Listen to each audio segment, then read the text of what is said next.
Sis Mess Southern True Crime Podcast. I'm Kara here with Stu. Say hey, Stu. Hey.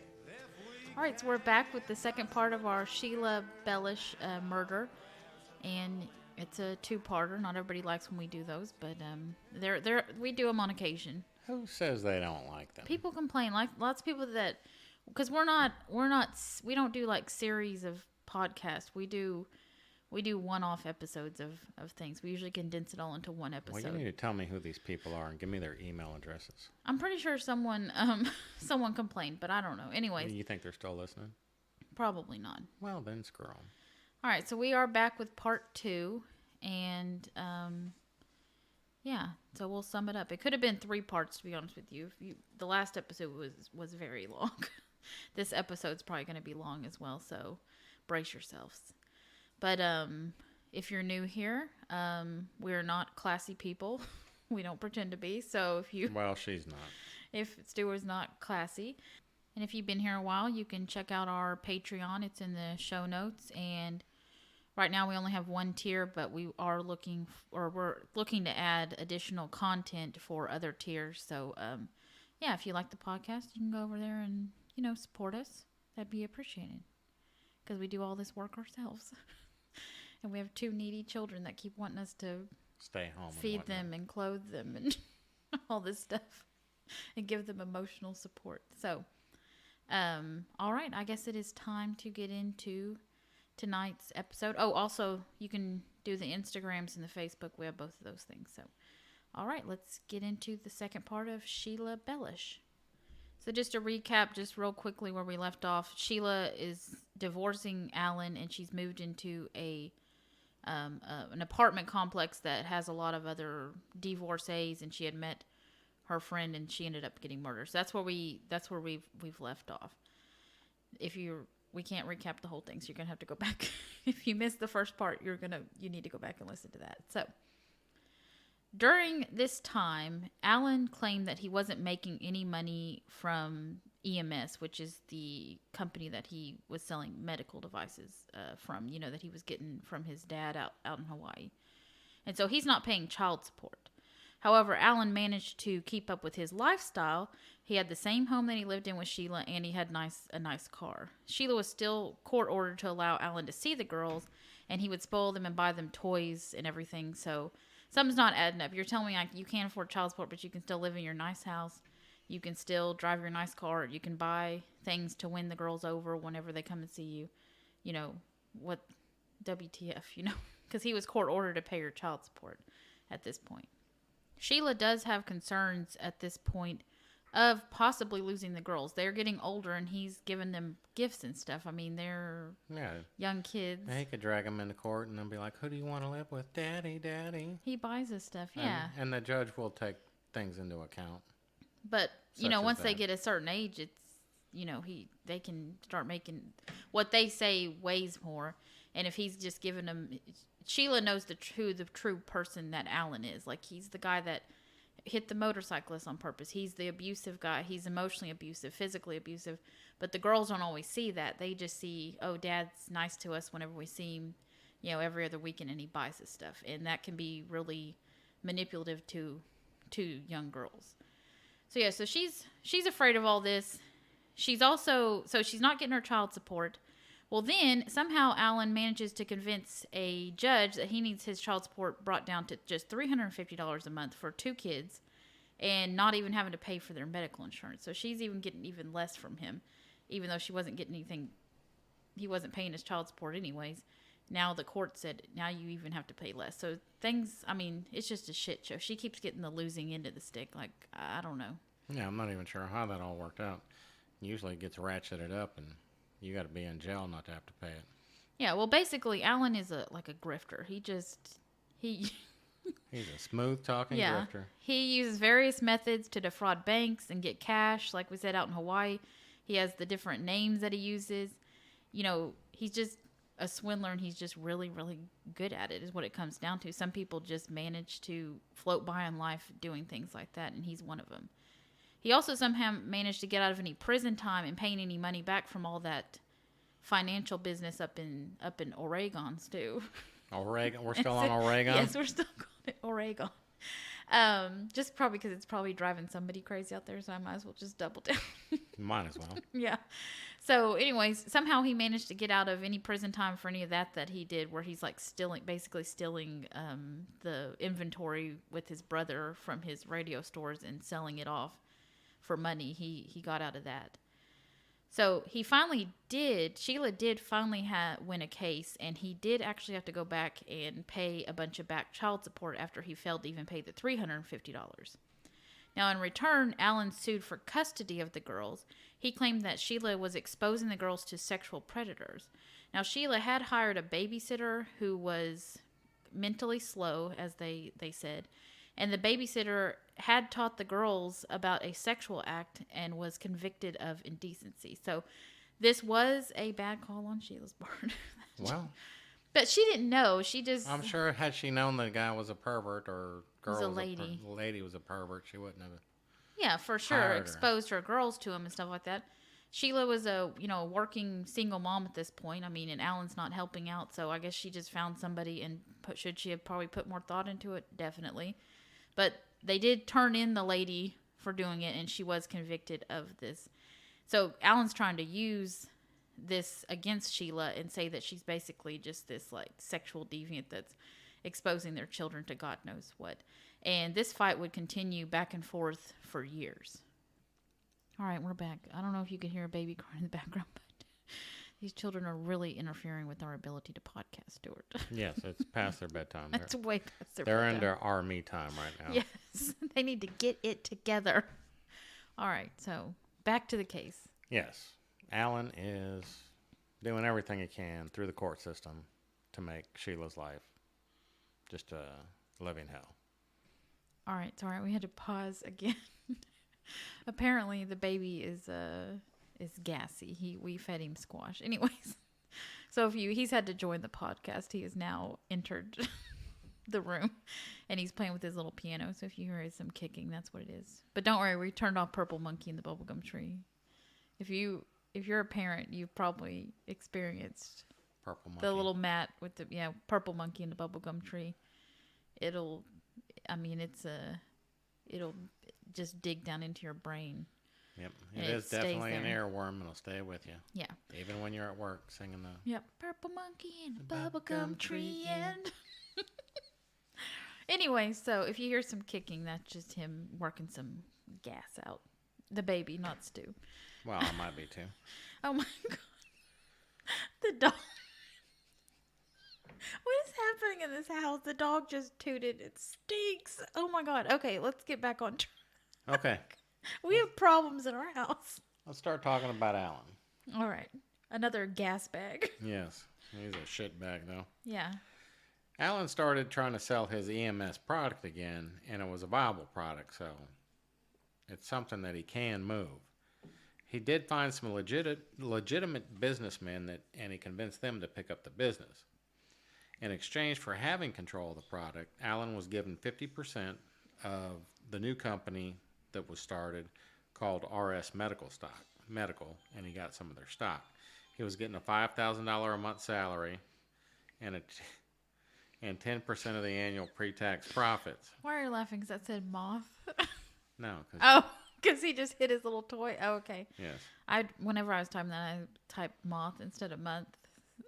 But he was laughing because the baby just kicked his little toy and made a little sound. Anyway. He wants to be a part, Stu. What can I tell you? I don't know. Anyways, Alan's finances with this whole medical product and everything are very... I spent a lot of time looking into it. It's very confusing about what he owned and what the whole issues with the federal government and the FDA and everything. But when it came down to it, he still owned a portion of control of these medical devices. And so he was able to, like I said, sell his control to this company. And this is like Stu said, this is a legitimate company. They can actually make this work. This ain't no Alan trying to finagle some stuff and do some shady pyramid scheme or anything under crazy. The table business. This is like an actual legit product. Doing actual things. Yeah, so he's able to have people I don't know what they're doing, if they're just paying him money to use his product or if they actually bought the product I think from he was him. part of the sell. Well, they know they bought basically he's like, I'm too like of a snake to make this product work, and no one's going to trust me. So you have control of the product. I want 50% of the stock, and then I want a $5,000 a month salary plus the 10% pre-tax profits. I guess you guys can hear that entire thing playing in the background. Anyway, so that's where we're at. That he's now got himself in a situation where he's about to make a lot of money. All right, we've taken the toy away from the baby that was making all the noise. Don't worry though, he's only 5 months old. He will recover from this great loss. You think? I don't know. He could be in therapy in the future. But speaking of therapy, have you ever heard of BetterHelp? No, I'm kidding. All right, so let's move on with this podcast. Let's see if we can get through this. Yes. Well, Alan's new business that he had sold his stake, leased his stake, or whatever finagling he's doing, they're having issues getting FDA approval as a medical device for this company. The company out in Hawaii has it already on the same product, but this company's having, and what they figured out is Alan's name is tied to this company. So I'm not sure how he did it, but he sends in another fella under a fake name or no, a real person. So a real person. Yeah, so basically it's taking forever for them to get FDA clearance. They're like, this is a bunch of bullshit. So the company's like, okay, let's send in another guy with a different company name, different thing, completely separate with the same exact product and ask the FDA for clearance. Well, this guy got his clearance in 3 months. So then they brought this whole thing. It was a whole big case in the government with the government, and about how it was a bunch of bureaucracy and they just didn't like this Allen guy or this company, and so they were holding it up, and it was a clear showing of like favoritism or saying or not liking someone and wanting to hold up their FDA clearance. So they proved the government was picking and choosing who could be successful or not. Now, Allen was a schmuck, but he did have a viable product that was already issued. Yeah, I mean, he sucked, a medical device. He was legit. They were targeting him because because of his history, as opposed to just seeing the FDA, giving him clearance for the actual medical device. Yeah. Anyways, we've gone way into detail about this drinks, but once they did get their medical device clearance from the FDA, this is when things really started taking off our RS, and this is how Allen actually did make his millions of dollars. Yeah, that he'd been talking about his entire life, about he was going to be successful and make millions. Well, it's actually happening. It's all happening, Stu. Yes. Like Sheena Shea said, it's all happening. I don't know who that is. I know you don't. You suck. All right. During this time period, Alan and Sheila would find new lovers or love interests. What's wrong with lovers? I don't like that word. Is it like moist? Ew. And panties? Stuart, stop. This is not that kind of podcast. What is wrong with you? The first one was Alan. He met a lady by the name of Maureen Carol Weingeist in 1993. Maureen was actually the friend of a woman that Alan was supposed to go on a blind date with, but he hit it off with Maureen instead. Yeah, the friend was nervous, I guess, so she brought like a companion, and the companion was Maureen, and so like immediately Alan and Maureen started chatting it up, and the friend that was supposed to be on the date was like, okay. I'm too nervous to talk to begin with. Well, yeah, she was like, okay, obviously they have some chemistry. Well, you dodged a bullet there, friend, so... Yeah, whatever your name is. Yeah. Since we don't have it. Now, Maureen's family had some money, and they were worried about Maureen. They hired a private investigator, and they found out Alan was lying about some things, although the investigator could not find out everything, since Alan had changed his name when they moved to San Antonio. Not a very good PI. No. You guys should have sprung for a little bit more. Yeah, shouldn't have got the coupon PI. Yeah, don't get the discount. Toilet paper and PIs, you got to spend the money, folks, okay? So put that on a pillow. The PI and the family told Maureen about this name change, and something shady might be happening behind the scenes, but she didn't seem to care. So Alan and Maureen would marry on May 7th, 1994. You know what? Maureen not caring is very similar to Sheila. She was the same way. Remember, there were some definite red flags Yes. at the beginning, and she was like, because that's how Alan was. He's a smooth talker. He's a greasy He's son tall of a bitch. and good looking and smooth. Now, Maureen worked and made her own money working for Hewlett Packard. However, Alan would For eventually... those of you that don't know, Hewlett Packard is was. was. I forgot there. They are defunct. Are they? Or I don't know. Oh. Yeah, I don't know if it's them or IBM. I can't keep track of some of these tech companies anymore. Most people only know Apple and Dell at this point. Dell is still around? I think so. Yeah, I do Yeah, have a Dell Dell is like a computer, big thing. Yeah. Alan eventually would drive Maureen to quitting her job.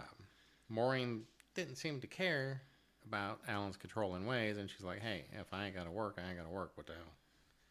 Alan would claim that Maureen was his soulmate and that he finally knew what love was. Oh, that's kind of like when me and Kara met. Uh-huh.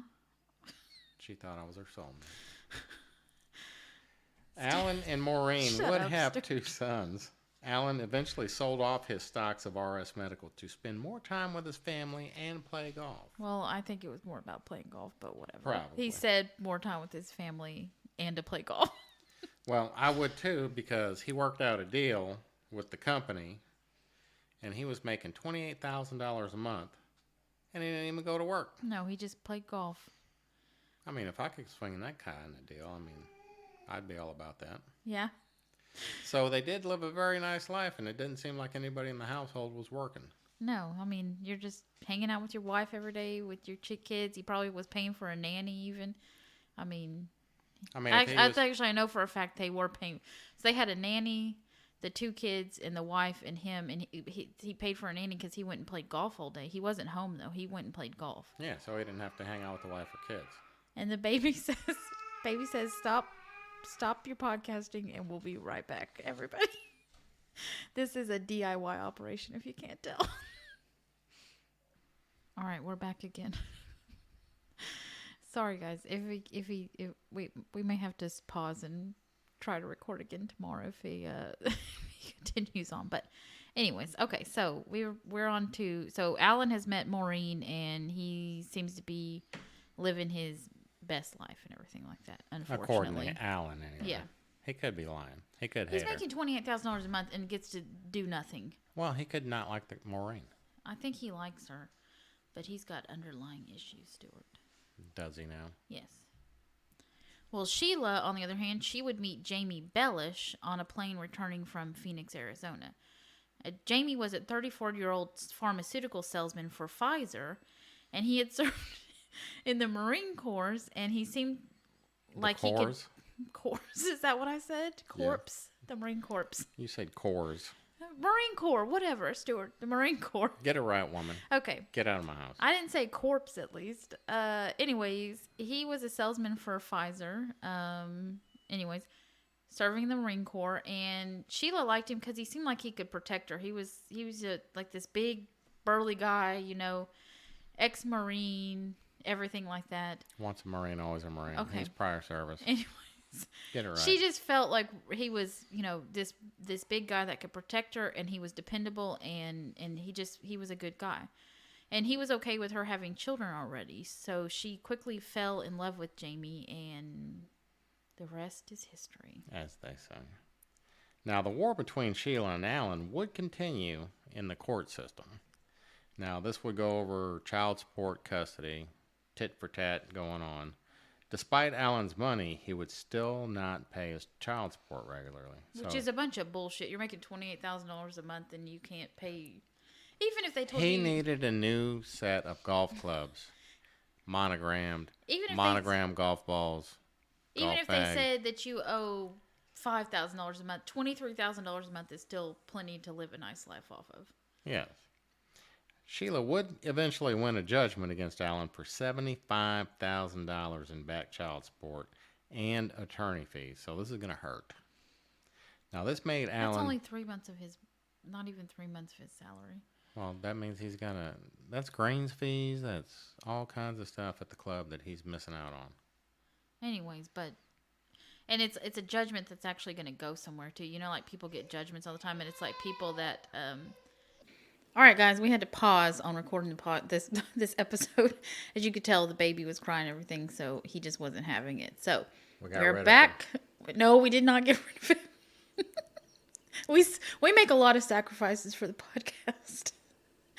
The baby is no more. I'm kidding. Anyways, so Stuart's looking at me like too far, way too off, far. Too far.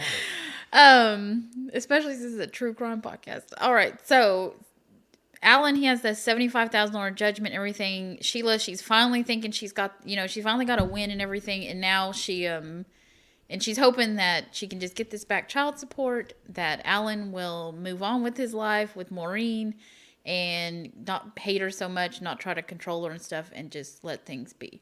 Somehow, I feel that Alan is not going to let that happen. You think losing $75,000 is going to upset him a hair? Yeah, he's obsessed with money. Like, that's all he cares about. Even though $75,000 isn't really that much to him right now. No. But he can't stand it, and he definitely can't stand Sheila getting a win. No, that's probably the worst part of it for him. Yeah. In April of 1993, Sheila and Jamie would marry in a small civil service, and they planned to later have a large ceremony in San Antonio. Isn't that what they always say? We're just going to do a small one, then we'll do a That's big what we one. Told everybody. Here we are. 25 years later. We kept telling people, oh yeah, we're just going to do something real small, and we'll do like a big thing invite everybody, and then we're like, we're never going to do that. No. Never? Never. Okay. Kara will not part with that kind of money. No, I'm so frugal. I've started using the word frugal instead of cheap. I'm frugal. Yeah, I'm not spending all that kind of money on a party. It's like, never mind. I was going to do a Friends quote, but you wouldn't get it. Because Chandler was like, I'm not, he was like, he didn't want to spend all this money on this party. And she's like, if you call our wedding a party one more time, you're not going to be invited. Do I know who these people are? No, just go on. But lots of people do. Okay. Yeah, you're the idiot. That's the oddball. The day before their wedding, at the rehearsal dinner, Alan and Sheila served. Well, that's an odd pairing to serve something, Stuart. Why, yes, it is. Alan had Sheila served. Oh, okay. Some papers. Okay.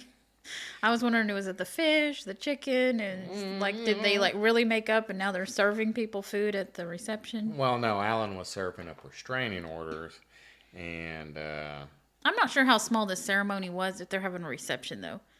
It must have been for them it must have been small. For us, it sounds like it's the full wedding.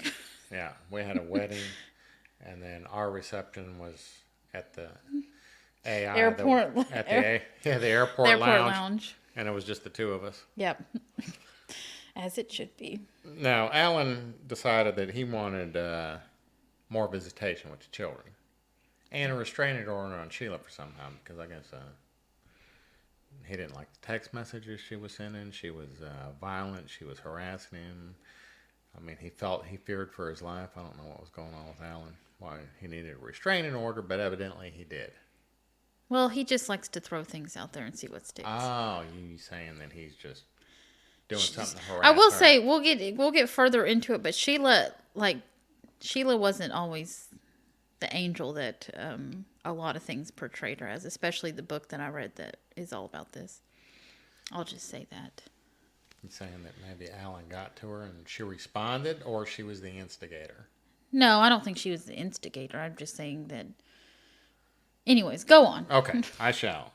On June 26, 1993, the wedding celebration went through, and 2 days later, Sheila had to be in court instead of going on her honeymoon. That's a bummer. That kind of is a bummer, isn't it? Yeah. You should already be on your way to your honeymoon right after you got married. Yeah. Throw the bouquet, get in the car, and go. Yep. Sheila knew Alan did this shit on purpose, because he didn't really see the girls any kind of way. He was just mad that she was moving on with her life without him. Well, it's a control thing. He's using the children as a control mechanism to keep tabs on her and show that he still has power over her. Yeah, because he can't stand it. From what Sheila says, anytime he does have the girls, he just goes golfing and leaves them at the house anyway.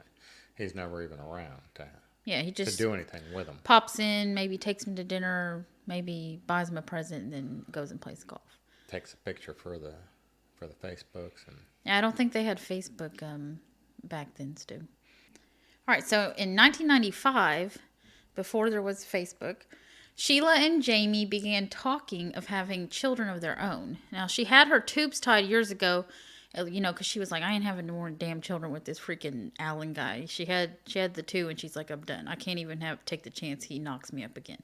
So she had her tubes tied years ago, but with modern medicine and some money, Stu. Okay. Yeah, you can get a lot of things something, done. Something. So she underwent IVF, knowing that the chances of multiples was increased with this procedure. Now, it took the first time, because she is a fertile myrtle. She had those other 2 children like boom, boom, boom, boom. So it took the first time, and Sheila and Jamie, they were just ecstatic because, I mean, a lot of people go through IVF, and it takes several rounds and years and everything like that. And lots of money. And lots of money. Well, she showed very quickly, and the pregnancy just felt different than it had before. She later found out the reason for this was because she was pregnant with 4 babies, dude. I can't even imagine. I can't even imagine. I can't even imagine having to wake up and feed 4 babies. Oh my God. 4 diapers. You would never sleep. Like if it was just the 2 of you, you'd never sleep. I don't even know. I mean, just the one is just like. Yeah, it's exhausting at the beginning. 4? Yeah, Okay. I don't even know. But anyways, that's why 4 terrible 2s at one time. Yeah. We have a terrible 2-year-old right now. She really just. She's the joy of our life. Yes, she's so much fun. So anyway, so she has the 4 babies. That's why she was showing so early and everything like that. Her pregnancy was uncomfortable to say the least, but Sheila, she was determined to get these babies as close to term as possible because with multiples, even with just twins, I've heard that your likelihood of having them like before 37 weeks or even making it to 37 weeks is pretty that's good. So with 4, I'm sure every week increases the chance of survival and like things not going wrong. So on December 5th, 1995, Sheila had a C-section and all 4 babies made it. Their names were Frankie, Timmy, Joey, and Courtney. Really writing those E soundings at the end. Mm-hmm. Now, they were all coming in between 3 pounds, 15 ounces, and 3 pounds. That's like really good for 4 babies. That's like heavy. I mean, I've seen babies come out read about babies coming out like 1 and 2 pounds. So the fact that these were over 3 pounds those were some sturdy little babies. Now, as you can imagine, the babies being born in this area was pretty big news. I can imagine, Stu. Yes. Can you? Yes, I can imagine. Well, the news Do covered... you forget how to read in between there? I had to swallow. Okay. I read it and I've I been was there like... myself. Okay, keep going. Oh, we're still going? Yes. Oh, Jesus. Now, the news covered their story, and they would follow the children for the first part of their life, capturing the big milestones. I believe this was in a reality show called... Called what? I don't know. John and Kate plus 8? Maybe. No. Sheila loved being a mom and enjoyed staying home with her babies, you think? Yeah, there ain't no daycare for them would be unless you made a really good living. It's best to stay home. Yeah, because you need your naps. Babies are sleeping. I got to take a nap. I don't think she was getting any sleep still with 4 children. If they all took a nap at one time. Yeah, if you can get them to take a nap at one time. We can't even get the 2 to take a nap at the same time. Now Sheila and Jamie were happy. However, Alan was a little livid. Because Sheila's joy only angered him. And seeing her on TV made it even worse. So he's like, I hate this bitch. He's just the pettiest little bitch on the planet. And then he turns on his TV and he's like, oh, Jesus Christ. Now she's like famous for like these 4 babies. All she did was have babies. And she snapped back right away. Like she was looking good right after having those babies too. She was not. Was she not? Yeah, she just was back to looking like herself. So he's really hating his life right now. He's like fucking Maureen. Yeah. So he continued to fight for old Stevie and Daryl. However, the girls were having issues. This was most likely due to the lives they had lived. It was chaotic, as you can imagine, with Alan as your dad trying to do the old tug of war with Sheila. Well, yeah, and just even when they were together, it was chaotic. Moving to Hawaii, having like all those family members living with them, and just the chaos, and And then Dad just goes golfing Dad's like whenever you come over cheating for your, on Mom and abusing her. Yeah, so they had a rough childhood. Because of the chaotic life that the girls were living, they were in counseling. So Sheila and Jamie would attend some of the sessions as required, and Alan was supposed to attend as well for his part, but he never did. Stevie didn't want to see her father, and Daryl, however, was treated very well by Maureen, so she liked going over to her dad's house. Sheila didn't trust Alan with them, and she would try her best to keep them from him. In June of 1997, Alan filed a claim against Sheila for contempt of court since she would not let him see the girls. Sheila was fed up, and she threatened Alan again with the therapist, who agreed that Stevie had been sexually molested. Yeah, she was like, I'll have this therapist come in, Yeah, well, testify in court that you've done this stuff and everything. we're playing chicken. Let's go, motherfucker. Yeah.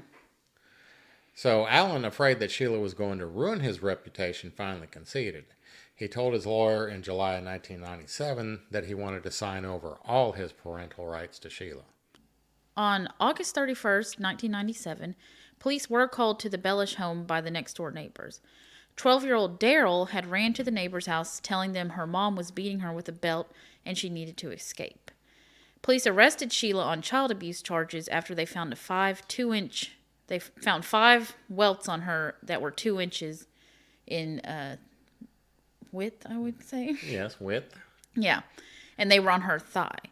Now, Daryl was taken from the home for 2 weeks and put in protective custody. For a good old-fashioned ass whooping?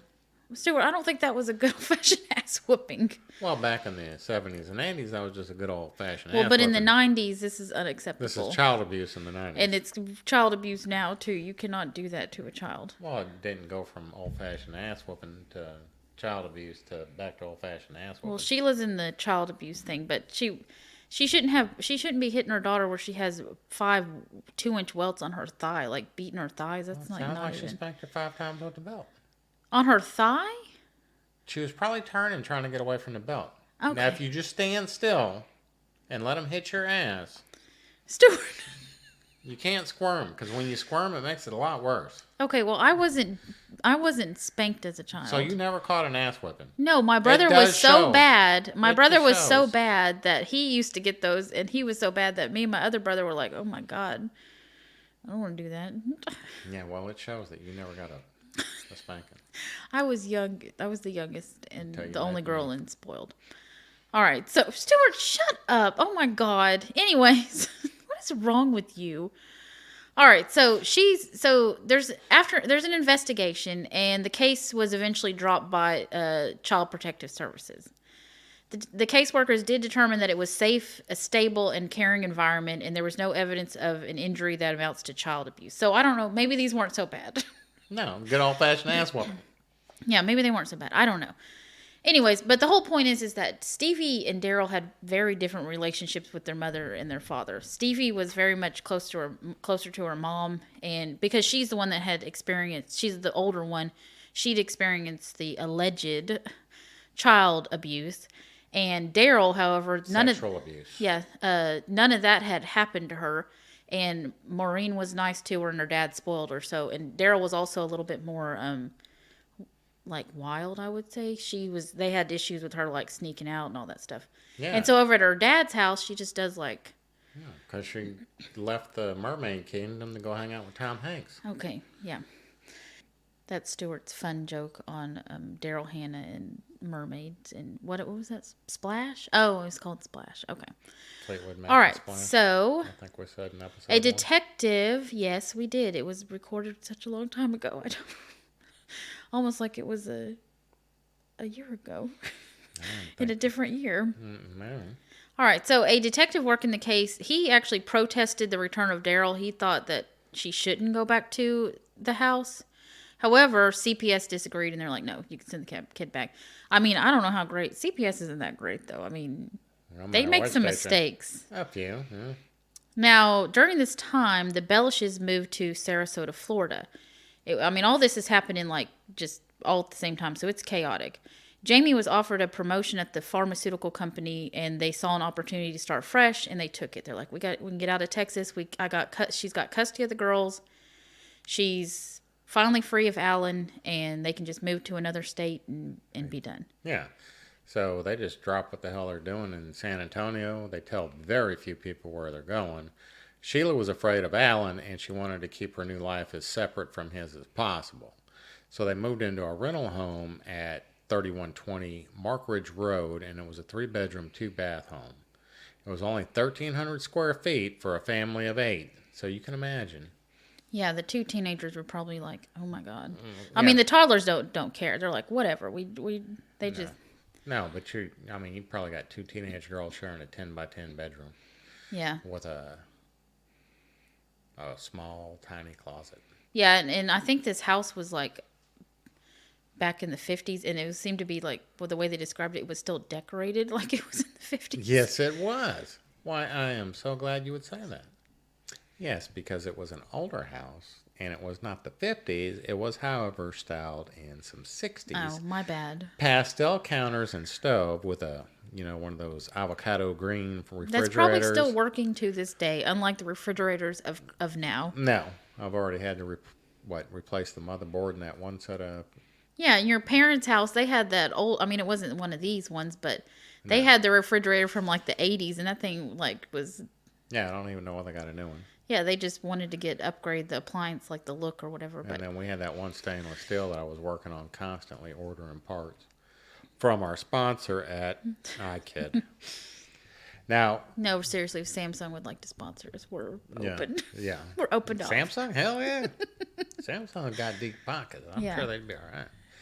Now, and they also had a rotary phone still in 1997. So.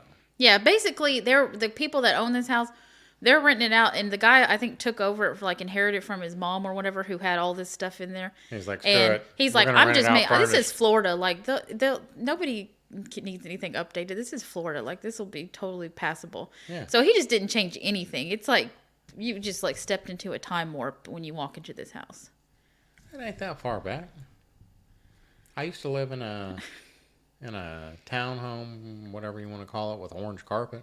Well, I had orange carpet too when I was growing up, but that's because we were poor, and it was a house built in the 80s though that someone thought we need orange carpet. Well, I don't know when these townhomes were built, but I was living there in 97, 99, about the same time, and it had orange carpet. Well, we had orange carpet in the 90s too, but again, they didn't want to update it. Anyways, we had the pink tile in the bathroom too, and the blue tub. Oof. No, yeah. We had that. Oh, yeah, we had all that stuff, and it wasn't my parents didn't change that. And then they did it on the cheap because we were poor growing up. They put that crap. It wasn't like the nice paint that you can paint over tile now, that kills or whatever that's last a long time. It was just regular paint. My parents just painted regular paint. Off. Yeah, it just started peeling off. Then you can see the pink behind it, but they never painted the tub. So the tub was blue, and then the tile was painted white. And was peeling off. The toilet was blue too. Our toilet was blue.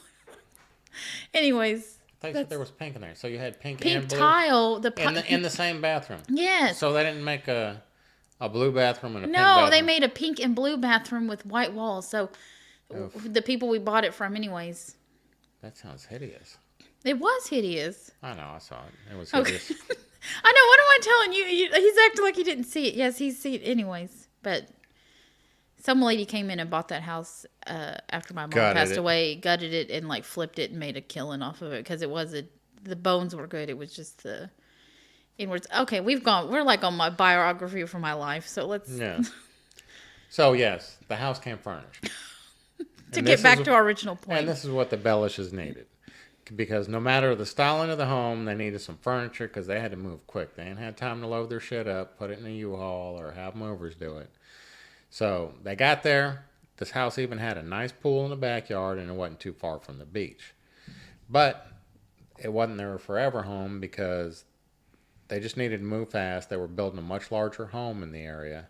So they were just going to make do with this furnished rental with a pool in the backyard until their new house was ready. Yeah.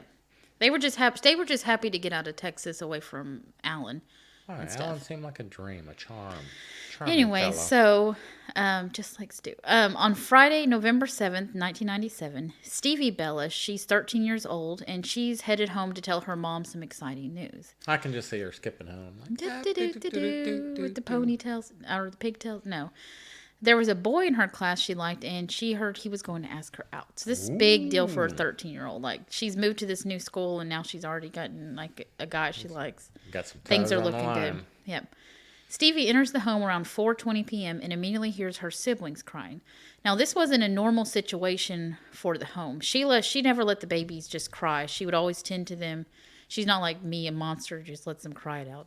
I'm kidding. I'm going to get hate emails. I don't let my children cry it out all the time.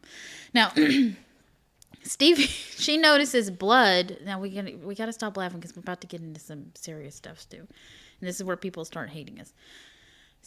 I'm just like awkward. I feel like I'm one of those people that if I had to tell someone that someone died, I would be like Claire from Modern Family and be like awkward smile, like, and they're dead. Like, yes, like, just, like where you're just gritting your teeth and got the wide eyes. And you're like, yeah, I don't know what to say. Can I make an awkward joke? Anyways. So Stevie, she notices blood on 3 of the babies and that some were in their life jackets.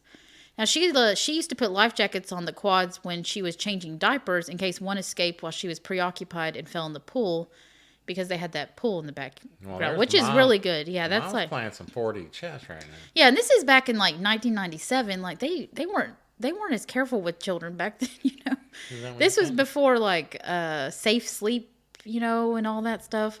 They used to put all the bumpers in the cribs and stuffed animals and stuff, and now we're much more cautious with the babies these days, I feel like. She was on top of things with this because my firstborn, he was only like 6 months old back then. He was not getting the safe sleep treatment. Yes, Stu's mom, we had the baby over for the holidays or whatever, and he needed to go take a nap, and I was like, I'll just hold him or whatever. And she's like, oh no, we can. She's like, well, what about we can go put him on the bed and stuff and just like put pillows around him so he doesn't roll off. I'm like, no, this is how you kill the babies. Like, what is wrong? This is why you're not allowed to watch him, okay? We'll just like put the pillows around the baby to keep it from rolling off the bed. No one can just suffocate when it rolls. Yeah, just suffocate. Jesus. Yeah, so Sheila's on top of things because, with the life jackets. That's like, I feel like that's some really good thinking. So Stevie, she begins walking around the house, and she doesn't see her mom anywhere. She then looks over into the kitchen and sees a trail of blood leading to the laundry room. She then enters the laundry room where she sees her mom covered in blood. Stevie, she stops. She immediately calls 911, and on the recording, you can hear Stevie saying, "Mom, oh mom, my mom is dead," as you hear toddlers crying in the background. So this is just a horrific scene all around. She told the operator that it looked like her throat had been cut. Officers, they arrive on the scene shortly after the call, but nothing could be done. Sheila had already passed.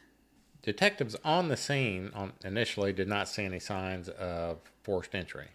Sheila also still had her very large diamond wedding ring on her finger, so it didn't seem like this was about robbery. Sheila had not been raped, and the children were unharmed. Thank God. Yeah, thank God. So this seems targeted. We wouldn't have been doing this story had the children been. I'm like one of those people now that I have kids, I don't want to do any like children stuff. It's just like, I don't know. It's just horrific. Until next week. Now, there was blood everywhere, and an autopsy would later reveal that Sheila had been shot in the right side of her face, as well as having had her throat slit. She also had 2 contusions on her head where they believe she was hit with the butt of a gun. So this is a gory, brutal murder site. Yeah, and for just looking at it, just the quick view of stuff, it wasn't sexually motivated. They didn't steal the children. They didn't rob her. Like, so it's just a brutal murder for what, Yeah. Now, what they also found was that Sheila had defensive wounds on her arms and her hands, and that she had bruises on her knees.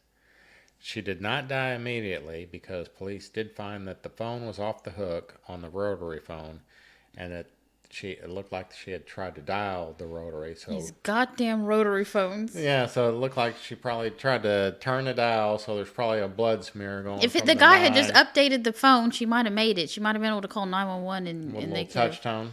Yeah. Or like now, I mean, look how good we have it these days. You just have to. Everyone has their iPhone on. You just hit the button 5 times real fast, and it sends out SOS to 911. Unless you cancel it. Yeah, you can cancel it, and then you can also set it up where it doesn't call it notifies certain people. Like, so I could set Stu up, like, if I hit it this many times, it's going to call 911. It's also going to notify whoever you designate as your emergency contact and let them know you sent out an SOS. Although it sometimes goes off on its own, and then 911 calls you back, and then you're like, no, I've had that happen. I'm like, no, but I was impressed with the 911 operator that did it one time with me.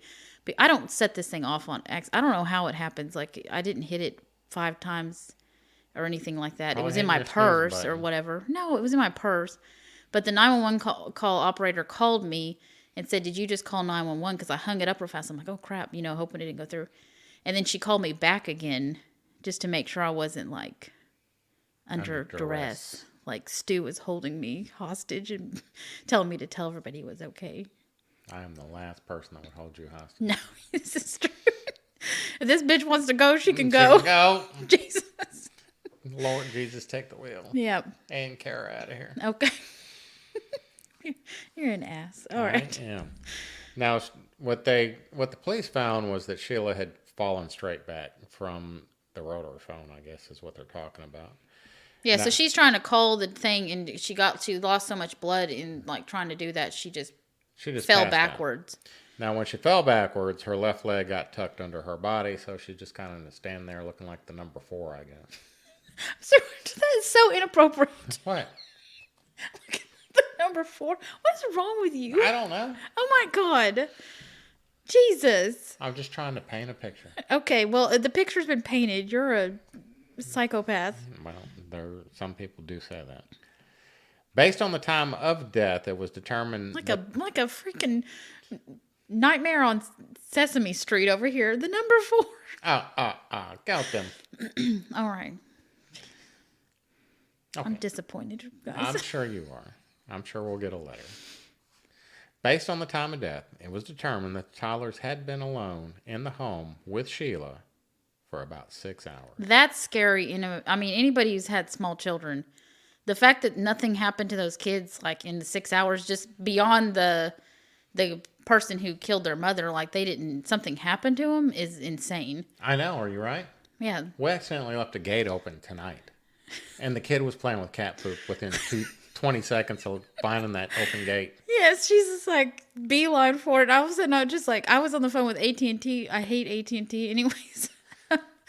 I was on the phone with AT&T, and somehow like the gate to the laundry room where the cat boxes was, and she just was beeline for it. They can sense when something dangerous is available. Mm-hmm. And she went straight to it. So I can't imagine having a toddler, much less 4, with 6 hours by themselves. Yeah. To get into all kinds of shit. Yeah. One time we left her alone, or she was in her room, like we're trying to like sleep in the big girl bed now, and she got into a whole thing of Vaseline. We were like, how did she get that? Yeah, she had that smeared all over the floor.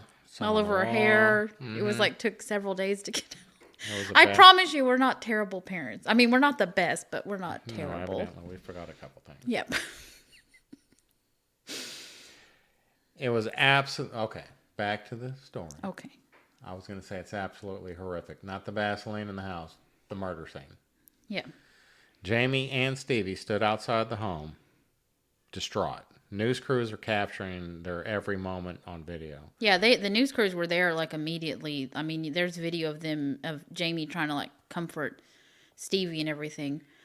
Well, Daryl was missing in all this because she was actually, when they, like before they moved, we talked about the whole incident with CPS and everything like that. When they moved, they ended up agreeing for her to stay at a counseling center for teens as opposed to living in the house right away. She just visited the house and she stayed at the counseling center for teens. Because like we said, she's having issues. Like she really, she was even though she's close to her dad, I mean, that's not the best person you want to be close to is like Alan, for God's sakes. But she's having difficulties with her mom and Jamie and just like start with this whole new family and everything like that. Now, Jamie, he was just too upset to care for the children in the days after Sheila's murder. They were temporarily placed with members of the Sarasota Baptist Church where they attended, that's where they attended church. Now, detectives began canvassing the neighborhood to see if anyone had seen anything suspicious that morning. One neighbor had seen a white sports car and found it odd enough that he wrote down the license plate number. And this was a huge break for police. So this guy's like our kind of people, okay? He's writing down license plate. He's being nosy. I mean, I know I've already told the story about how I did that one time and then like broke a whole case open and like a big part of stopping some like armed robbers and stuff like that that had been going through the Dallas-Fort Worth area. I mean, I was a true hero, as is this man. Thank you for your service. Yep. So anyway, along with that license plate number, they also found a bullet casing, a knife, and a bloody fingerprint that did not belong to any of the Bellushes. They also found a towel that looked like it had burn marks through it. They believe the gunman used the towel to try to silence the gun, but it was sucked into the muzzle, rendering it useless after the first shot. So it's the gun. That's why she only had one gunshot wound, they think, because the person tried to put the towel in there and it just sucked it up, I guess. So they believe that this is why Sheila's throat was slit instead, because whoever attacked her wanted her dead, but had run their gun and didn't get a good enough shot the first time, and so now they had to, go to other means. While the police are asking around at local businesses, there's a gas station employee who remembers a man stopping in to get directions to Mark Ridge Road, and that was earlier in the day. 2 other ladies in the neighborhood remember seeing a young man with brown hair wearing camouflage walking around that morning. This is the dumbest murder ever. Making it a little obvious that he's out of place. Yeah, I'm trying to get to Sheila Bellush's house. I got a murder. I got a murder thing. Where's Mark Ridge Road? Okay, could you draw that on there for me? Okay, that'd be great. Let me just put my camo on and walk down the street in the middle of this sunny, like, Florida neighborhood. Can you text me those directions to my phone number? This is my phone number. This is my full name, my social security number, my blood type. My phone number. Please send me all this information. Yeah. So the ladies see the guy walking around. They find it odd. Police run the license plate number in the Florida state system, and they don't get any hits. And they're thinking that the man got the number wrong, or it's from another state. Don't question this man. But at least it's a lead. Meanwhile, police talk to Jamie. He gives an alibi for the day, and police will later need to run that down.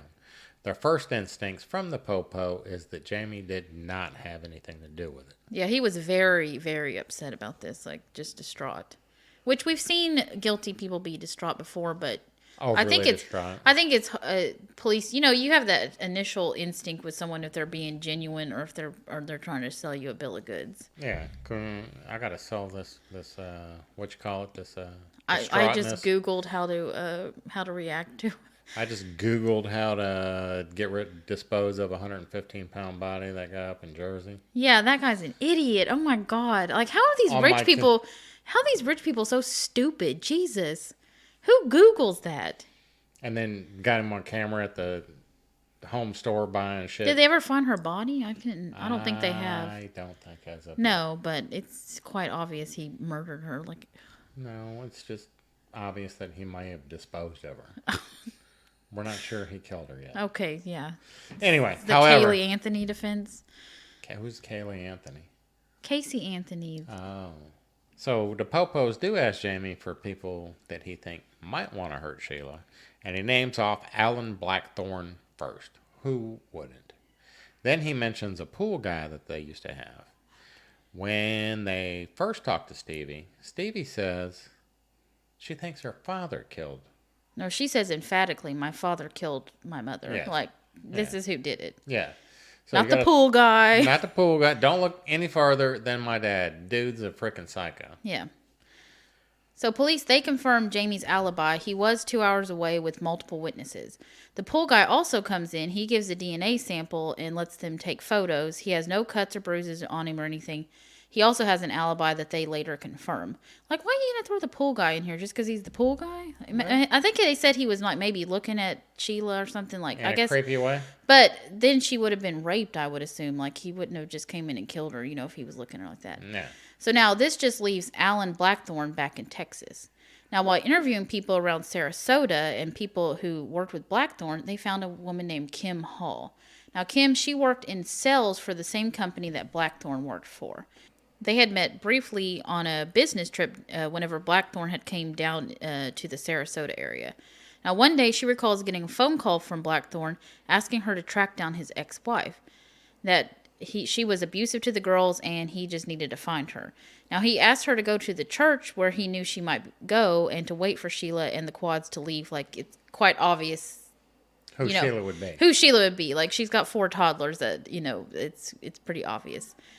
I mean, you're making a scene. If you got making a scene sometimes with one toddler. I mean, you should have seen us leave the library a couple times too with the old 2-year-old. Oh my God, yes. Yeah, I got some judgy looks whenever my screaming toddler leaving the library of all places where everybody's quiet. I'm like, these bitchy moms. These were all whatever. Anyways, I could go on. Well, you deserve to be judged. Why? Because you're a judgy bitch I am yourself. a judgy bitch myself. I'm like, oh my, I can't believe their kids act like that. On you, it's funny. Yeah. So anyways, he wants her to go watch for them, follow her home, and give him their address. Now, Kim refused because this is completely inappropriate to be asking a work colleague to do this. Now, Alan is nothing if not persistent. So he just keeps like asking this Kim lady, like, oh, you just follow him. It's just like casual, like da-da-da-da. And he says, okay, well, can you give me at least the yellow page listings of PIs in the area? So Kim agrees to this just to get him off her back. Because like this is back in the day. Don't do it. This is like back in the day whenever you can't just like Google the PIs. You need the yellow pages. Yeah, you sound like one of these Woodstock 99 bitches using the term back in the day. What's up with that? Stuart, are you really going to bring up Woodstock 99 with me right now? You might as well bring up Everest. Yeah, Kara's been on, God knows what it's called. Ain't a bender because she ain't been drinking, but evidently we're going to go to Mount Everest Base Camp now, and Woodstock 99 is like the worst. It might be Woodstock 2099. 2099? I don't know.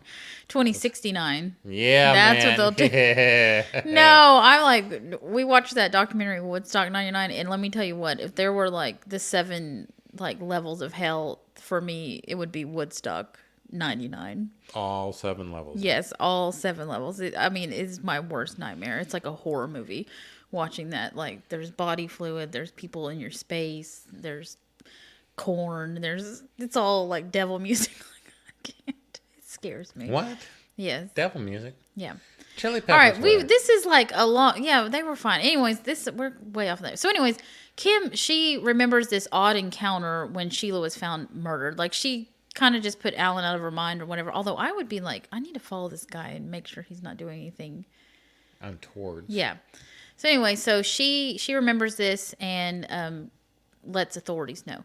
Now, Kim was not the only person he worked on to get Sheila's new address. He was also manipulating his daughter Daryl, who was not supposed to be in contact with him. He would talk to her when she would collect from payphones. One day, he was able to get the street name and a description of the home out of her, and this was enough for Alan. He was able to get the address. So she wasn't supposed to be talking to him because he signed over custody and parental rights. She's a minor and she's not supposed to be talking to him and everything. But this is kind of the loop to get in with Sheila's address finally in Florida.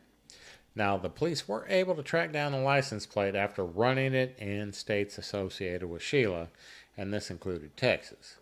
The license plate came back to an elderly woman in Texas, and this seemed odd to police. They speak to the woman, and she says her grandson, I'm not sure what that is, Joey Del Toro drives that car. It's Jose, Stuart. What is wrong with you? Well, you didn't put the accent in the right place. Oh, shut the fuck up.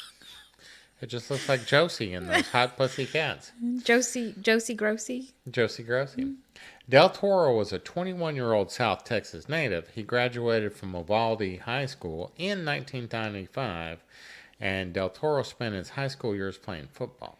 Yeah, as we know, the Uvalde is where they had that massive shooting and everything. Yes, that's a whole nother horrific crime in itself in Uvalde. That we don't have answers for as to why. We do not. Yeah, that's bad. Anyways. That's a whole nother level of conspiracy theory going on there.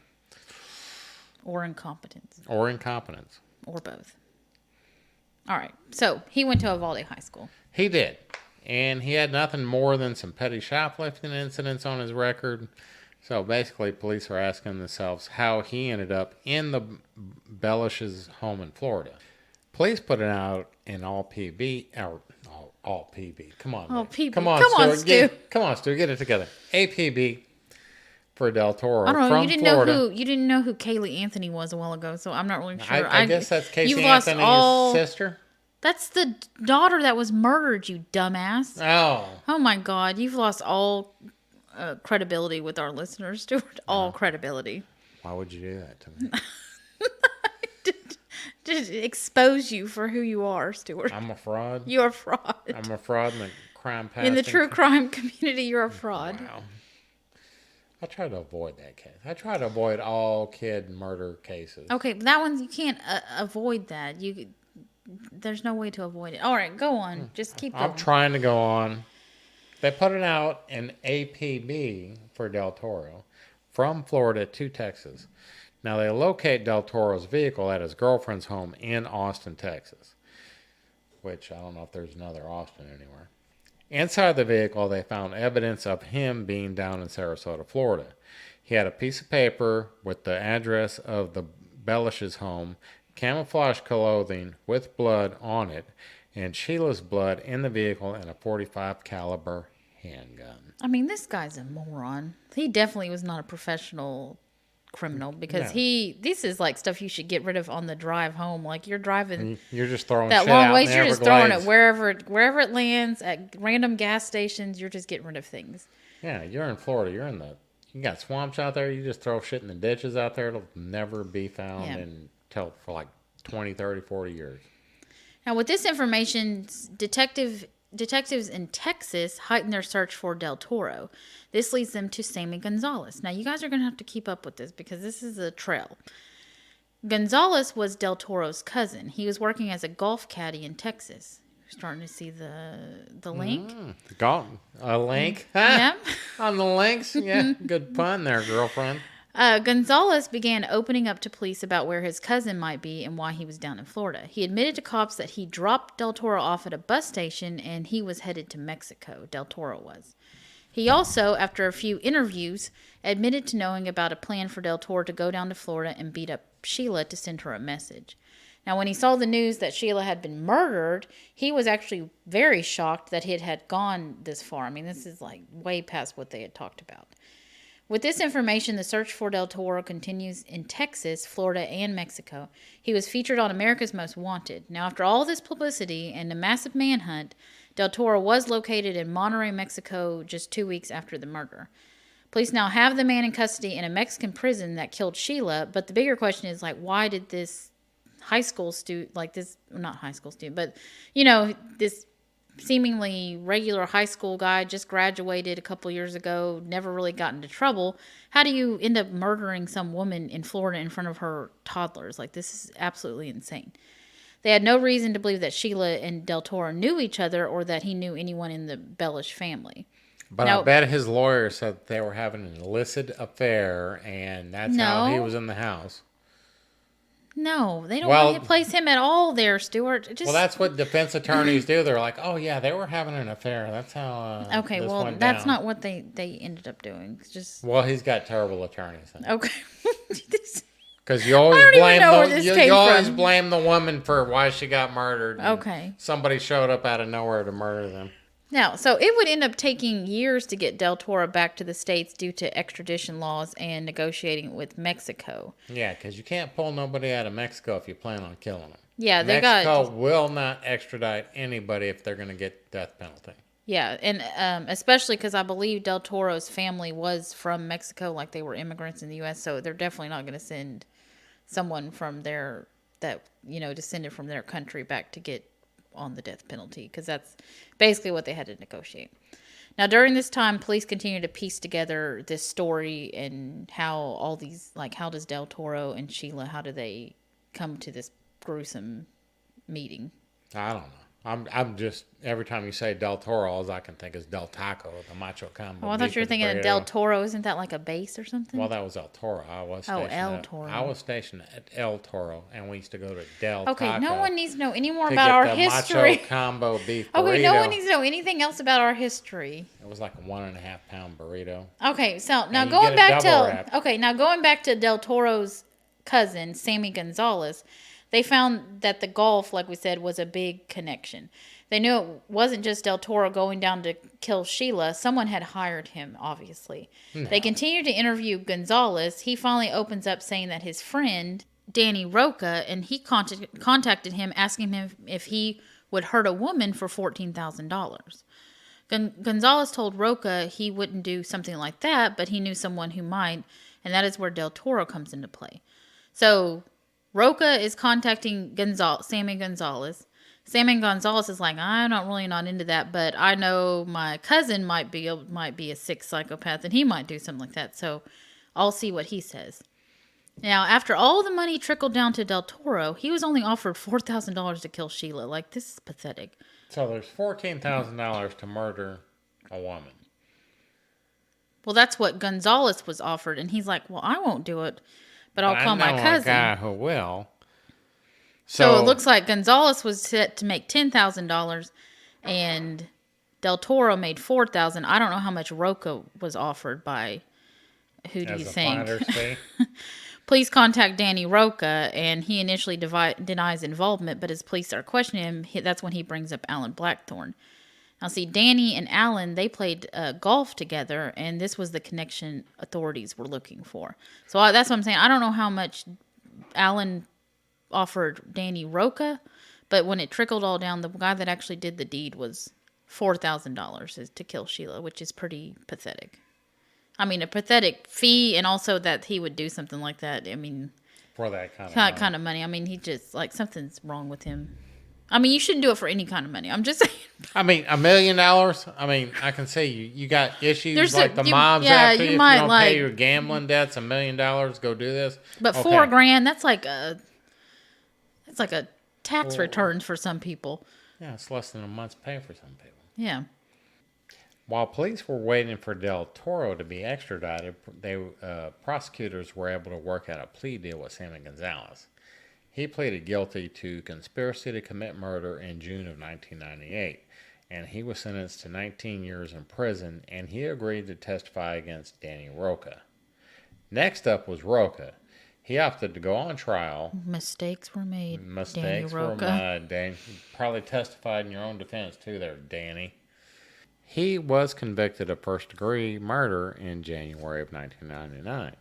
He was sentenced to life in prison, and he also agreed to testify against Alan Blackthorne. Yeah, so it's just working its way up. These guys are like up the food chain. Yeah. Besides Del Toro, Alan was the big target. They knew he was behind Sheila's murder, and they were trying to figure out how he was trying to keep his hands clean. Now, with all the information, they were finally able to put a case together against Alan Blackthorne. In July of 1999, Del Toro was extradited from Mexico back to the U.S. to stand trial for the murder of Sheila. He was scheduled to go on trial in Florida on July 6, 2000. Blackthorne was indicted by a federal grand jury in Texas on January 4th of 2000. He was arrested after playing golf that afternoon. He had denied any involvement for over 2 years, despite a large amount of media attention and pretty much everyone knowing he did it. Like, this was not a question of... But he got to just, like, live his life, play golf every day. And he's just like, I didn't do anything. Who, me? I didn't have anything to do with it. These guys just randomly got together and decided to kill Sheila. I don't really know. Right? I mean, I was shocked. I mean, that's what OJ said. That's why he's looking all over the golf courses around America looking for the murder of Nicole. Yes, that's what he's doing. At Del Toro's trial, he surprised everybody by pleading guilty. He admitted to shooting and stabbing Sheila for $4,000. His statement was 35 minutes long, where he sang, that must have been exciting, read poetry, oh my God, and talked about God. Of course. Of course.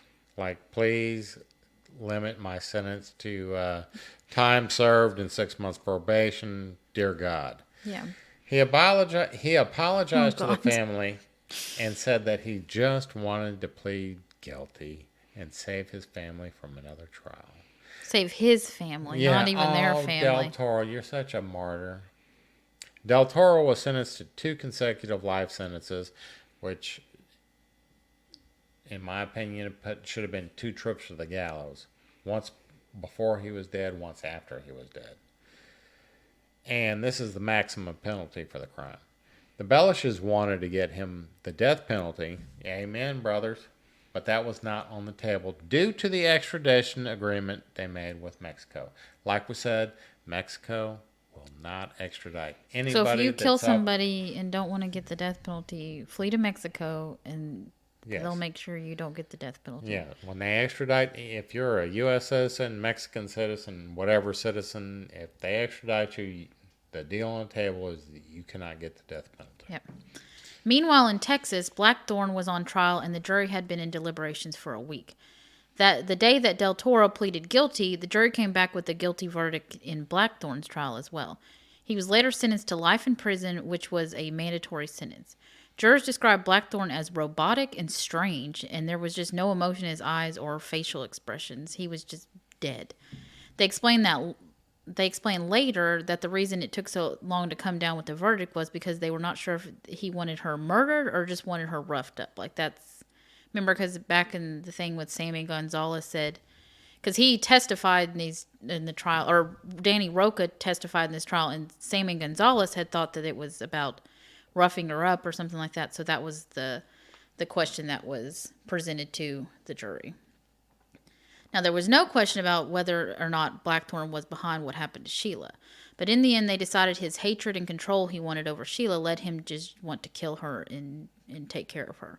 Blackthorne appealed his conviction, but it was denied. Now, shortly after being in prison, Blackthorne was nearly killed when a prison gang attacked him. Oh, that's too bad. He was removed from Gin Pop and eventually moved to a Florida prison. Now, in November of 2014, Blackthorne died in an Indiana federal prison at the age of 59. So he is dead. No longer amongst us. Dead. That's too bad.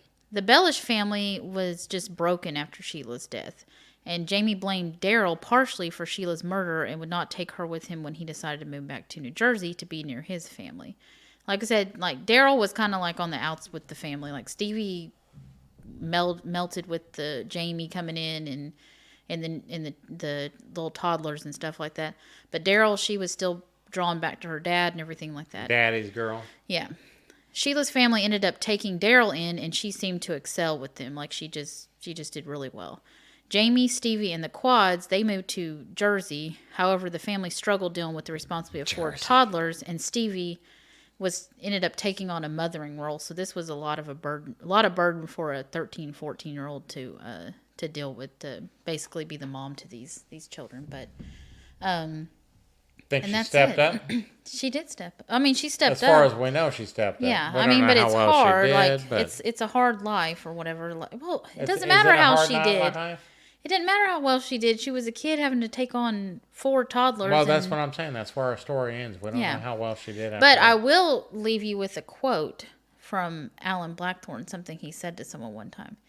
He said, "You may go to heaven, but I won't, because I have sold my soul to the devil." He said this early on in his life. He's a sociopath, basically. Sociopath, psychopath. Everything. Anyway, so that's our story for tonight. Mm-hmm.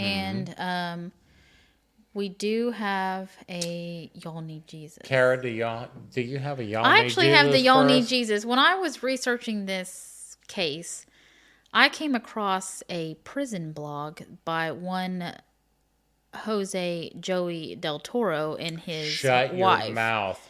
Yes. His wife? Yes. He's married?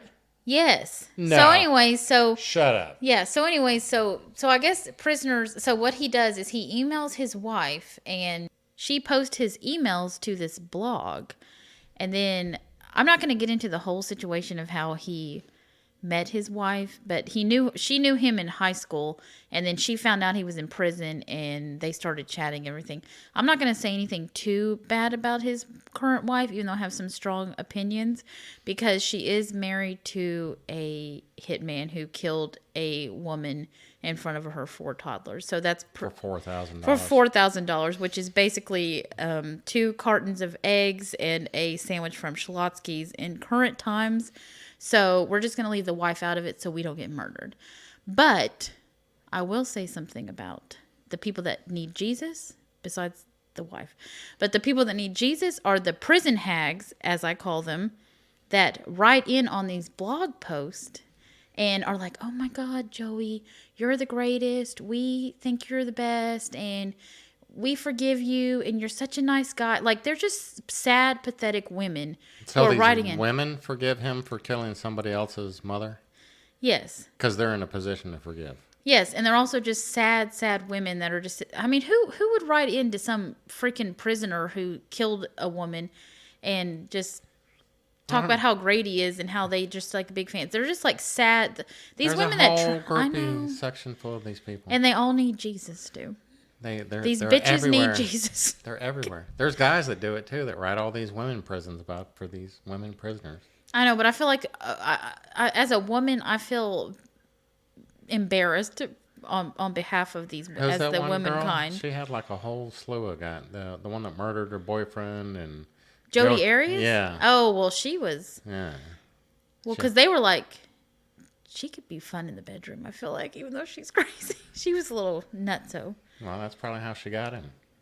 Her Well, boyfriend. yeah, it was. She was like, Having sex and then grabbed a knife and plunged it into him.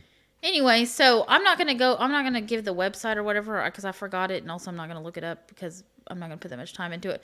But it doesn't matter. He's just going out and saying, pretending he's like a martyr, and like he's saying all this stuff like he found Jesus and all that stuff, and I think it's all a bunch of bullshit. But anyways, so that's our y'all need Jesus for tonight.